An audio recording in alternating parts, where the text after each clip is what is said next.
was the result and the way the result happened tonight? Massively, because I think the performance level of the players and the work rate, they deserved a lot more out of the game.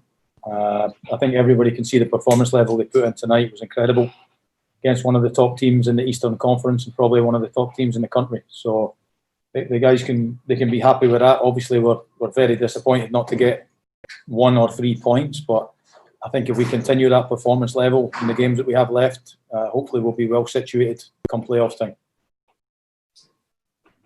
Next question, Felipe. Go ahead. Good evening, Stephen. Yeah, I can tell. I mean, it was a devastating result for Atlanta United. They did what they had to do. Certainly in the first half, when you brought on Marcelino, Barco, Rossetto, you went for the win there. What was the plan though? What was the second half plan? And how did you use those subs? What was the result that you expected to get? I don't know you ever expect the result when you're playing a team like Toronto. The result we were hoping for was a win.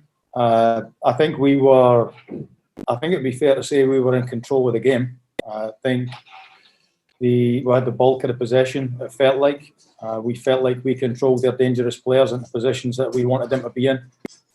We planned on negating the ball going into Pozuelo, into Piatti, in behind our midfield line. I think we did it very well. I think Remedy and Mo Adams were fantastic in the middle of the pitch. The centre halves were great. Full-backs were good in the main. Yeah, we were going for a win. So that's what we're always going to do. Obviously, we would have liked a point, and I think we fully deserved one. Next question, back to Doug. Hey, Stephen. The team had just 1 shot on goal for the 3rd consecutive game. Will Barco and Moreno, assuming they're going to start to be able to play together more consistently now, alleviate the team's issues creating quality chances?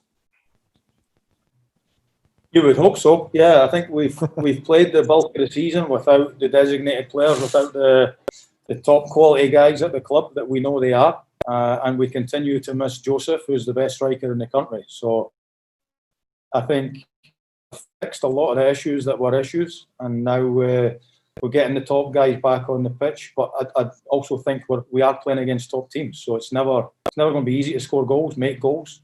And I think we have looked dangerous in most of the games, and it's obviously unfortunate we don't manage to score a goal tonight, but I don't think you can take away from the performance level of the players tonight.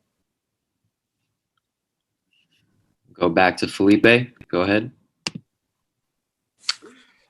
Stephen, how would you categorize perhaps just the confidence level of Cubo Torres right now? I mean, as we know, like when the goal kind of closes on a striker, it can be tough on them, but sometimes it's just a matter of getting one. It doesn't matter how it goes in, it just has to go in. He's probably frustrated, but what is that like? Where's his confidence level right now, if you don't mind sharing?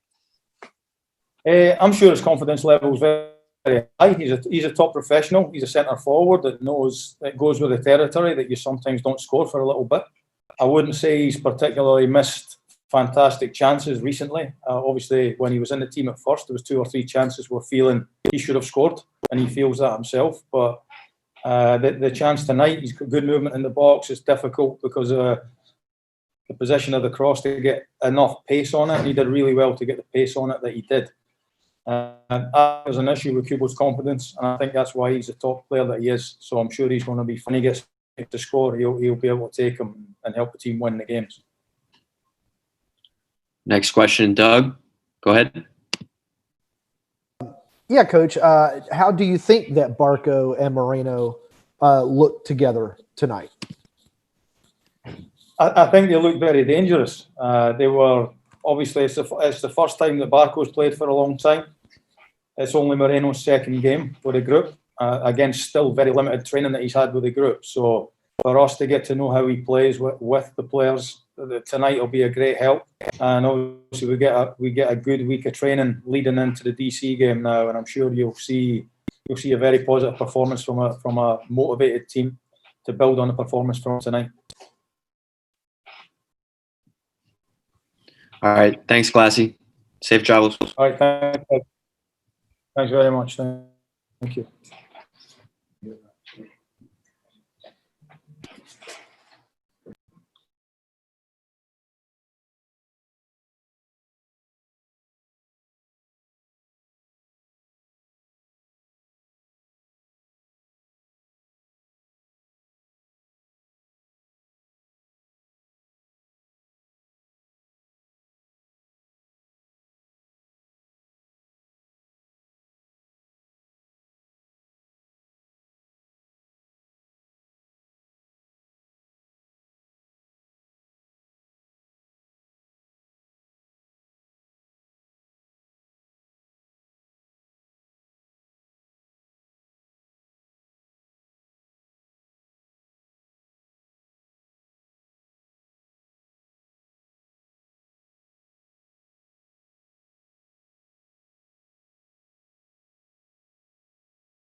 Hey, Brad. Thanks for joining us. You got me?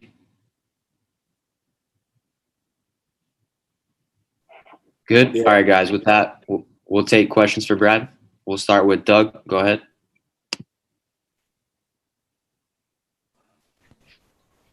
Hey, Brad. I guess it's a last second loss after the team seemed to be playing decently. What is the lesson to learn from this game to carry forward into these final four to try to increase the probability of making the playoffs? Yeah, it's frustrating. It's frustrating because when you put in the amount of work and effort that you put into a game like this to then concede so late in the game, it's frustrating. It's certainly a blow, but it's our job to regroup and get ready to go again next week. That's the only way.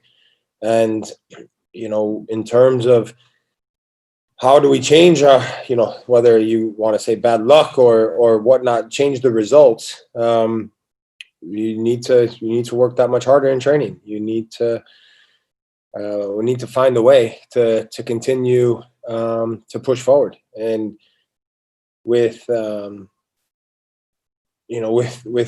way the last few games have gone, when we get chances at 0-0, when we get a half chance, one chance, we have to try and take it because it's no secret we're not getting loads of chances, but that's the game. That's sports, so it's certainly frustrating. There's frustration in the sense of the result, but like I said before, it's our job to roll our sleeves up and we've got to try and find a way to pick up points over the last 4 games and see where we end up. Next question, Felipe. Hey, Brad. I mean, there was a lot that the team did really well tonight. There were times where you guys backed off a little bit, gave a little bit too much of the ball to Toronto. But, in the attack, like you mentioned, it's not like you guys are creating a lot of chances, but you are pretty effective in transition. Is that something that you guys are conscious of? Do you know that that's a weapon or a strength of the team, considering that perhaps in combination play and build up, the chances are a little bit harder to come by?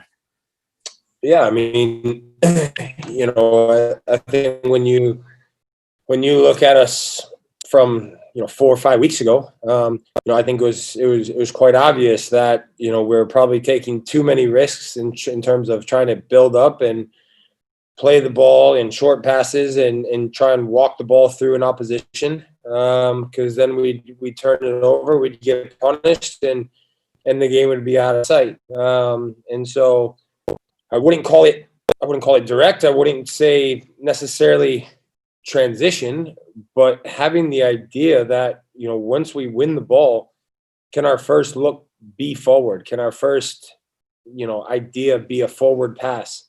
And try and find attacking players to then force the opposition, whoever it may be, to defend instantly, to defend right away.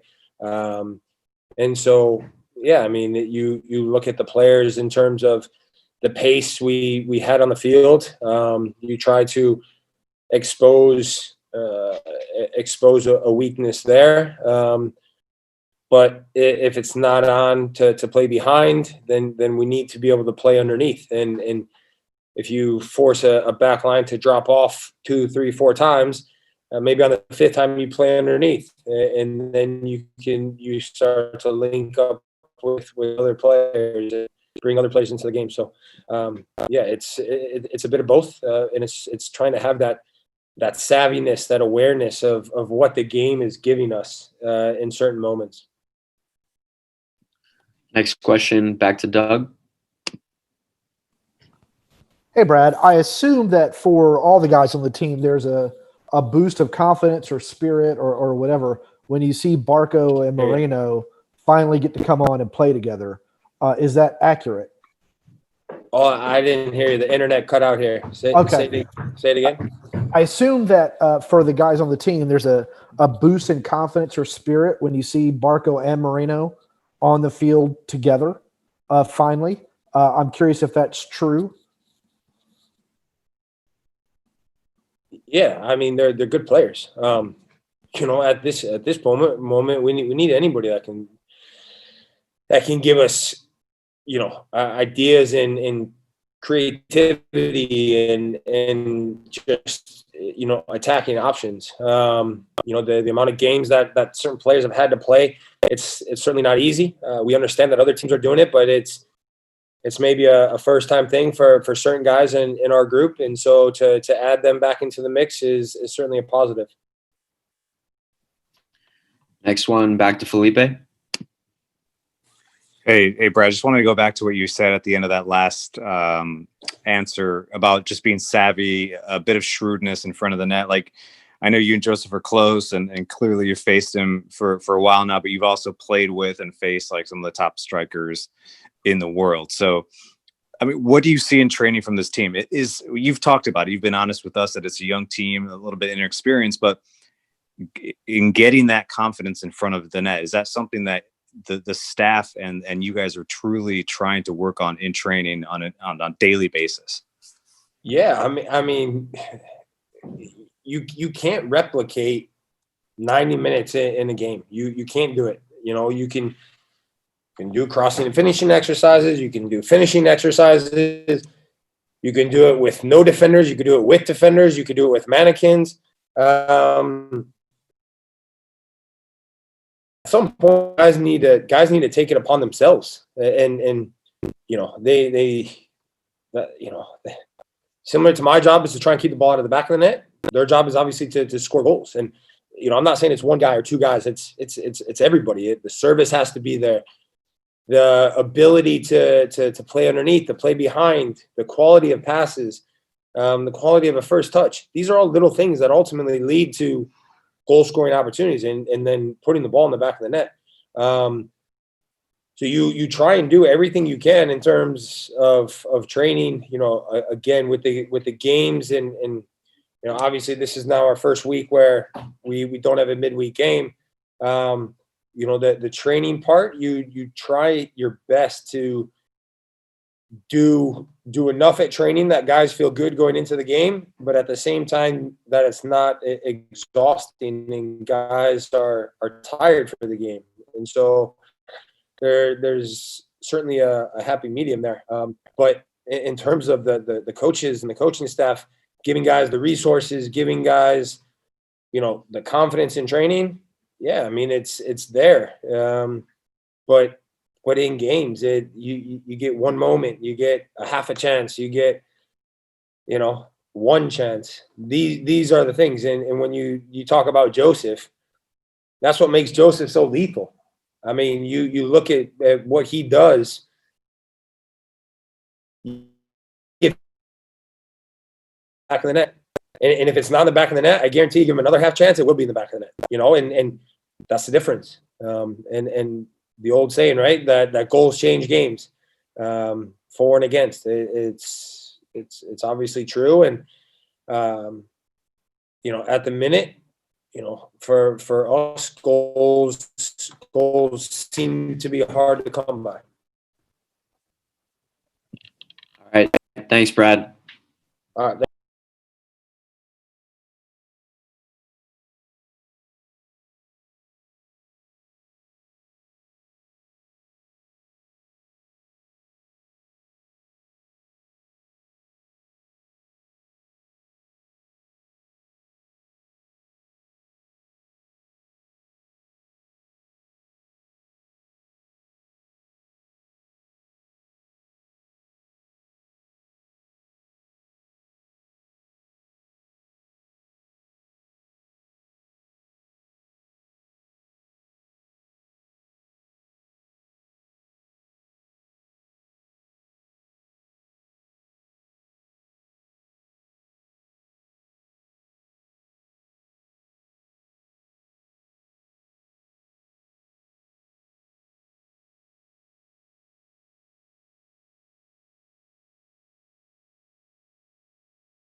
Can you hear me all right? Yeah, I can hear you.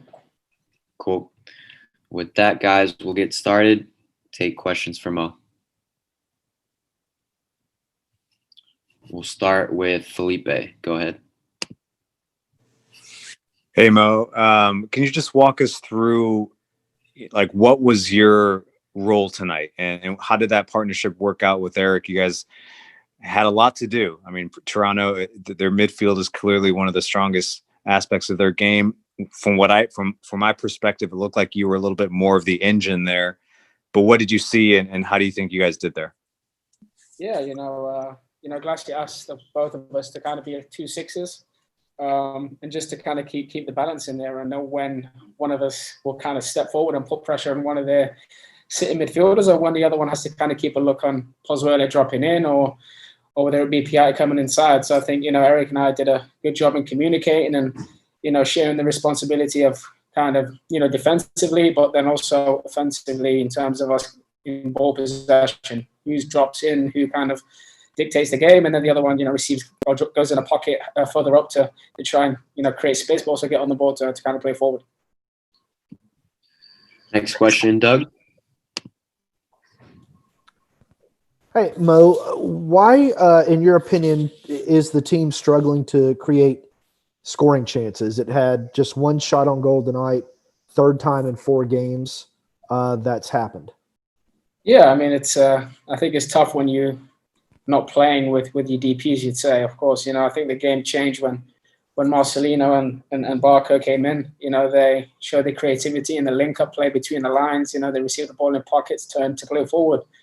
And, of course, I don't know the specific answer to your question, but I think, it's a team thing, of course. I think we've got to be able to move the ball. I think we do a good job of maybe possessing and getting the ball to the, final third. But when we get around the 18, I think we need to be more, sharp in our decision-making, threading passes or making sure we get numbers in the box. I think there's no point putting crosses in when you've only got one guy in the box. So I think it's a shared responsibility within the team, and it's something that, we seriously need to improve together, because, like you said, one shot isn't good enough, and it's tough. Against a team like Toronto, you don't get many. So if you do, you've got to be able to put them away. Next one, back to Felipe. Hey Mo, so I mean, the answer might seem obvious because you guys, there's still a possibility you can make the playoffs, 4 games left. But just, I mean, this is a tough one. You guys probably clearly deserved at least a point tonight. Toronto steals the 3. How do you guys recover from this? What's the energy level like and the confidence level right now? Yeah, I think it's obviously when you concede a goal in the 88th minute or whatever it was, it's a pain. It's tough to swallow, I'd say. But I think for us, we've got to pick our heads up. I don't think it's time to feel sorry for ourselves. We've got not many games left. I think 4 games left. Some of them are winnable, I would say. So it's about time, like I said, we have to put points on the board, or else it's going to be a extremely disappointing season for us. I think there's an improvement in our play, I would say, the past few games, but, we have to create, much more chances to be able to score.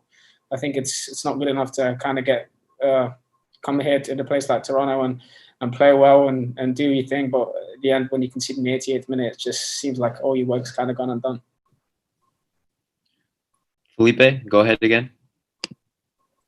Yeah, I just wanted to ask you, what do you attribute the improvement to? Because I think you're right. I think if we go back to Orlando, and specifically in the midfield, there are a lot of pockets, a lot of holes, just the spacing from the back 3, the back 4, all the way to the attack, that has improved a lot.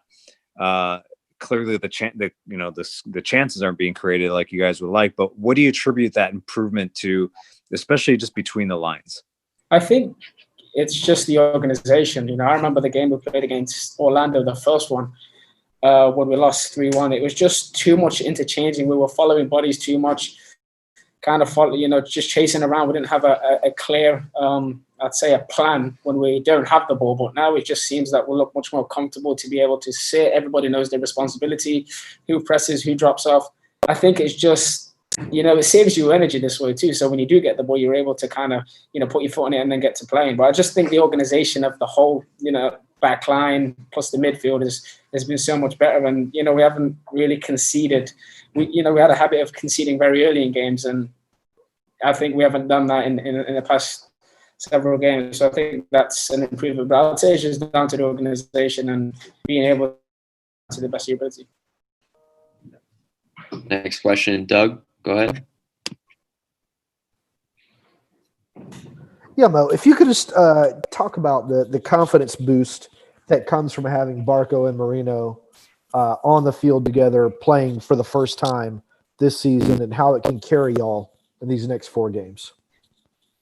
Yeah, they're fantastic players, and I think, you saw this evening what they were capable of doing. I think it's, they're players who are willing to get on the ball when the game is tough, and they're willing to take risks, and they're very creative, and, they have fantastic ability. And I think having them back right now is a fantastic boost for us as a team going into this final stretch. So, it's only going to help us moving forward.